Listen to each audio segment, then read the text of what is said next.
Hi, welcome to Implementing the Observer Pattern.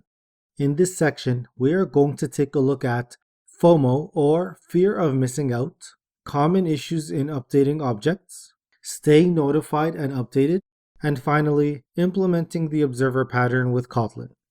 FOMO, fear of missing out. In this video, we are going to take a look at the need to stay updated, as well as examples of the observer pattern in Android. The need to stay updated. We often run into scenarios where something is updated in one part of the app and a different part of the app needs to know about that update. For example, in our app Kotlin Clothes, if we had an outfit details screen, which you can later add on your own, the user might decide to add the outfit to the shopping cart from that screen. And we might want to update the main screen with an icon, for example, that describes that there is an item in the shopping cart present. Another example, there can be a photo editing app, and we might want to update a list of changes in a different tab than the one that the user is currently editing in, similar to Photoshop. Photoshop has a list of recent changes that the user has done so that they can undo or redo some of the events. The simplest way to update one part of the app from another part of the app is to hold onto an instance and update it when necessary. However, this is a very bad idea because you don't want to hold various instances of objects and classes and even worse activities in various parts of your application because that'll just take up so much memory and will cause a lot of memory leaks.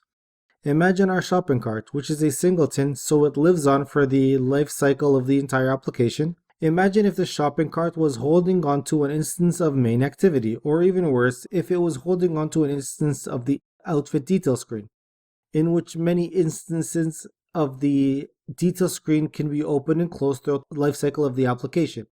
Imagine how many memory leaks can happen then. Examples of the observer pattern in Android.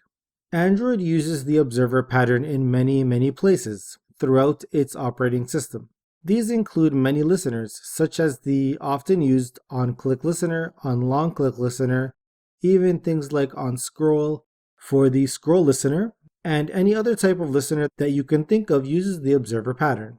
These also include lifecycle methods, such as on-create, on-resume, on-pause, on-destroy, even on-post-resume. All of these all use the observer pattern. Basically, any event that happens on the device can be handled in your application with some sort of listener.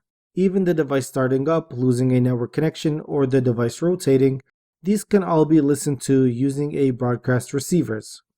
Broadcast receivers are beyond the scope of this course, but you should definitely check them out as they also follow the observer pattern and they are very useful to use. The goal of the observer pattern is to allow certain events to be observed.